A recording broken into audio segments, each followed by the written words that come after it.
Hey crafty creators! So here's just a little clip of the estate sale that we got this next project at. And then here you'll see this is the workbench I'm going to be working on. We're turning it into a fishing bench. So I started out by sanding the workbench. You can see the half here sanded, and then where the sanding had ended it's obviously a little darker. And while I was sanding, I noticed this hole in the top. And it seemed like maybe they had just covered the hole with some varnish. There wasn't a very thick coat over it. So what I'm going to be doing is filling that in. So first I just take some super glue and I'm going to pack it into the hole there and make sure that it's filled up well. And you can see that it was actually a pretty long hole, and that was just a thin layer of varnish over it there. So once I had it all packed with glue, I went ahead and took the little compartment off of my sander and used the dust in there to fill it up so that it would match the wood perfectly, because that dust is coming from this wood. And I just pack it in there nice and deep, make sure it's all full, and then I'm going to put a little bit of super glue over the top again.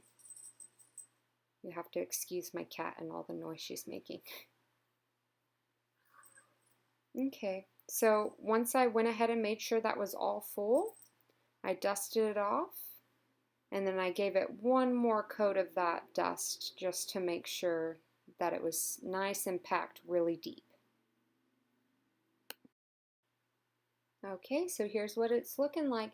I went ahead and put some spackle type stuff over the top of it and then covered it with some more wood shavings again, just to make sure that it was really filled up and secure and that we weren't going to have any issues with it. And this should cover up really nicely. We shouldn't have any problems. Okay, so here's the stain that I ended up using. It's a Rust-Oleum 1 stain in the color Beryl Brown. And I went ahead and applied it to the drawers first. And what I do is put one layer, let that sit, and then wipe it off. And I just keep going down the drawer until all of it is covered.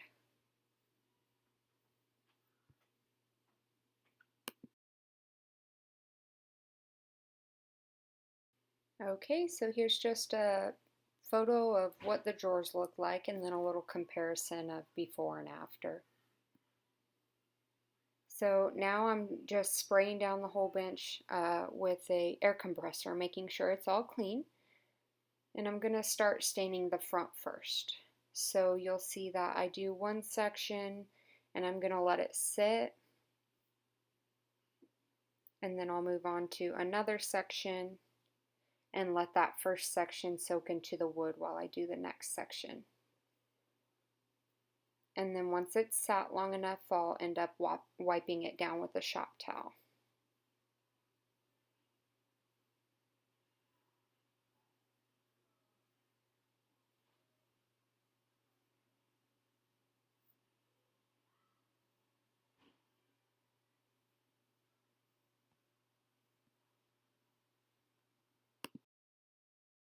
Okay, so I'm using this plywood here, and I'm going to start making the little dividers, little compartments for the top of my husband's fishing table.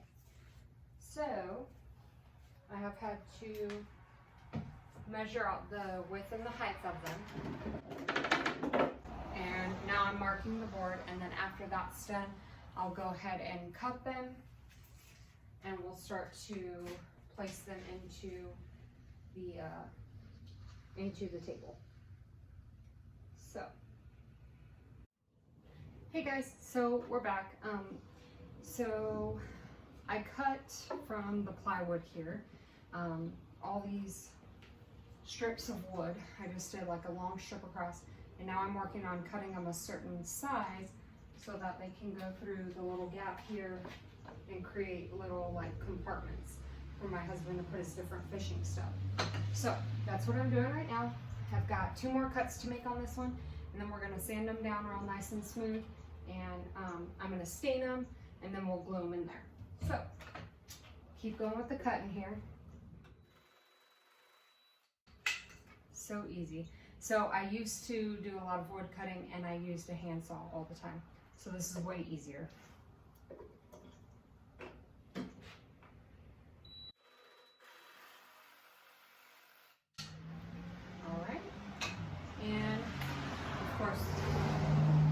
Sorry about the car. I always take the batteries out after because I'm an accident waiting to happen.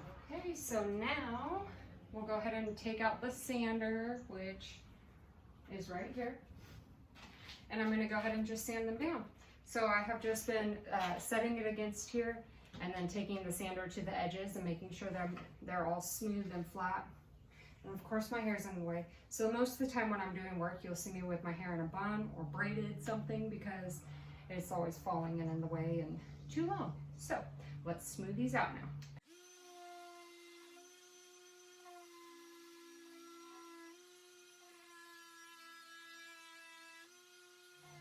Okay, and once I get them sanded down and nice how I like them, I'll come over here and just try to fit them into here. I have little dots on this little sunken in compartment thing of where each one will go. So I'll just come try to fit it in. And this one's a little too thick still, so I'm gonna sand it down some more. And then let's see, I have 1, 2, 3, I've got 4 more of those to do. So I'm gonna sand all these down, make them all smooth, fit them into here, and then I'll come back and show you how I stain them. Okay, so I'm back with the stain.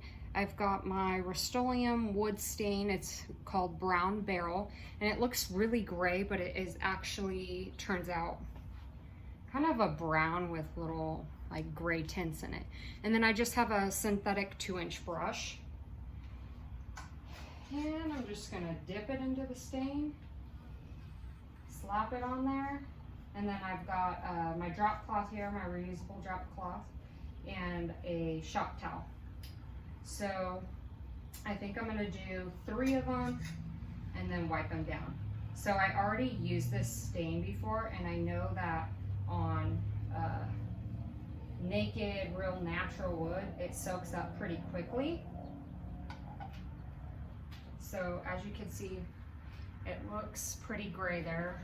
Gosh, on my shirt it's gray too.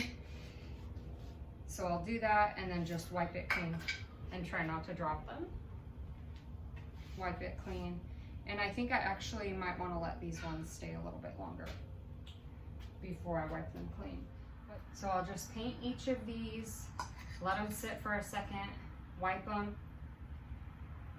and then flip over to the next side, paint them, stain them, whatever you want to call it. Let it sit for a second, wipe them, and they should turn out looking pretty good in there. So we're gonna go ahead and make some little holes here. This is pretty thick, so I'm gonna try not to go all the way through it, so that way that the dowel will have, you know, something under it along with the glue. So we're just going to make the hole here. And like I said, I'm trying not to go all the way through. And then do the same with all of them.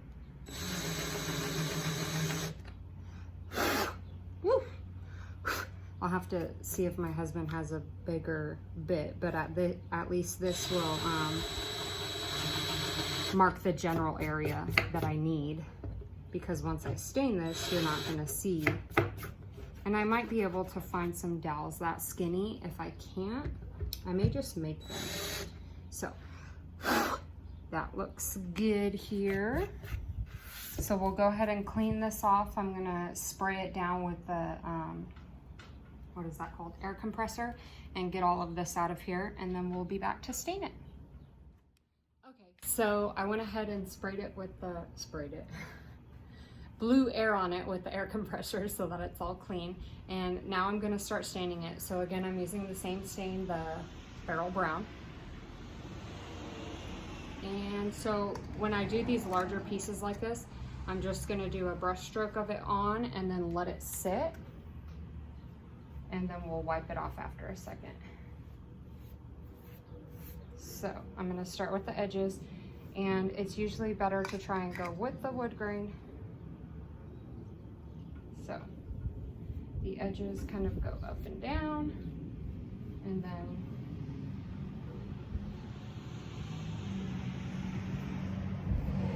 this other part here, these come across. So I've got my shop towel. We're just gonna let that sit for a second. I'm gonna go ahead and move to the back. I'm gonna get these edges all done, and then we will move on to the front portion there.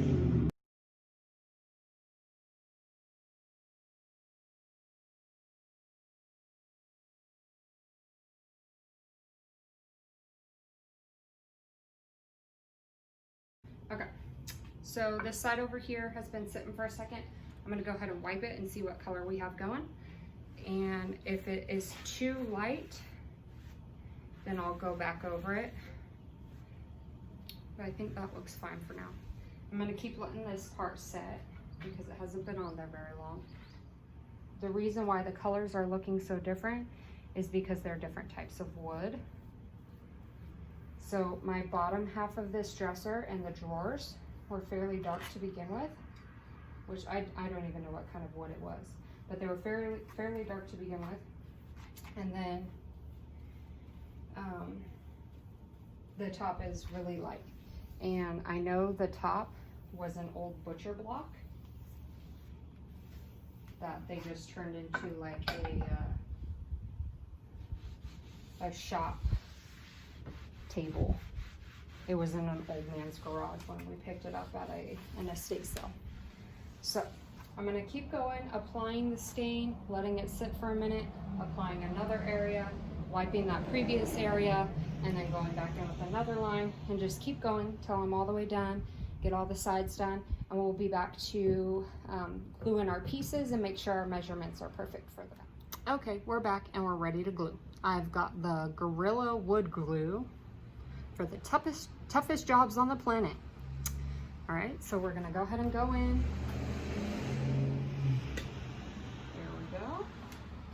And we're just gonna glue each of these pieces down. Oh goodness, that comes out so fast, holy cow.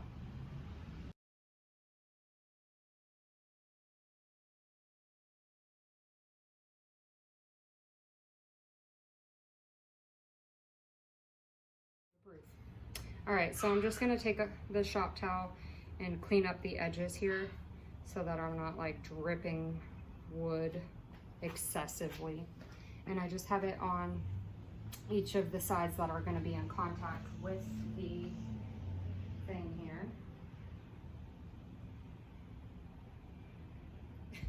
Okay, but I'm gonna go ahead and keep moving on, finish that, and I'll be back.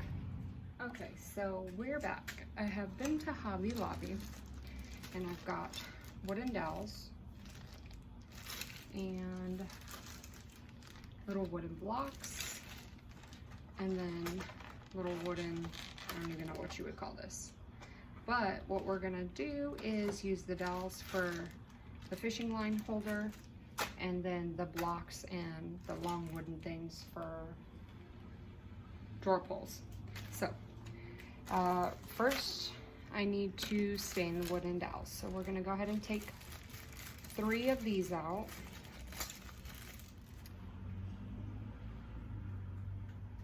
So I'm gonna just do one end and then let it sit for a minute so that it could just like hang off and not be touching. And then we'll wipe those with the shop towel and do the other end. Okay, so this is what we're looking at here, a nice gray color. So I'm gonna go ahead and finish these up and then come back to install these and then start on the drawer pulls. Okay, so my wooden dowels are drying, so I'm gonna go ahead and start making these a little bit bigger.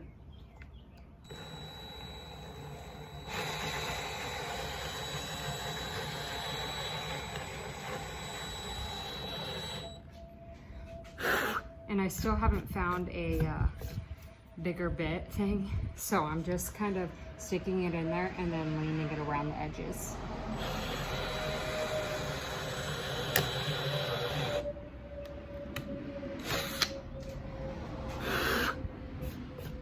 See if they fit now. Perfect. Okay, so they're gonna stick up like this, and then we'll have the fishing line go down on it. So, okay, so I've got my Gorilla Wood Glue, and now we know from our blonde moment, oh goodness, that we just do it like this. And I'm just gonna go ahead and fill that whole hole there. And then this does dry clear, so whatever oozes out, I'm not worried about it. It's just gonna be there for stability.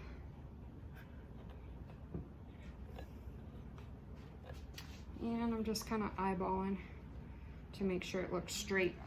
So I'm going to start showing you how I'm doing the, where is it? There we go. How I'm doing the drawer pulls. I'm using these screws to put it in with the little sharp point rather than like a dull cut off screw that you would normally use to apply drawer pulls or whatever you want to call it. So, and the reason why I'm doing this is because it stops right about there in this thing, and that'll ensure that this stays together well. Okay, so what I'm doing is putting the screw through the hole and then just kind of sticking it on there a little bit and then pushing it back inwards and then holding it tight and drilling it all the way in.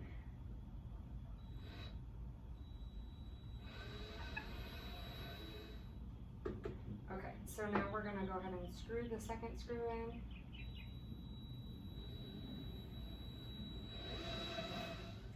Okay, and there we go. Our drawer pull is all attached. You can see they're very sturdy, can pick up the whole drawer. So these definitely aren't coming off. They're definitely not going anywhere. So I'm going to keep working on this, and then once I'm all finished, I'll be back. Okay, so here we have the finished product.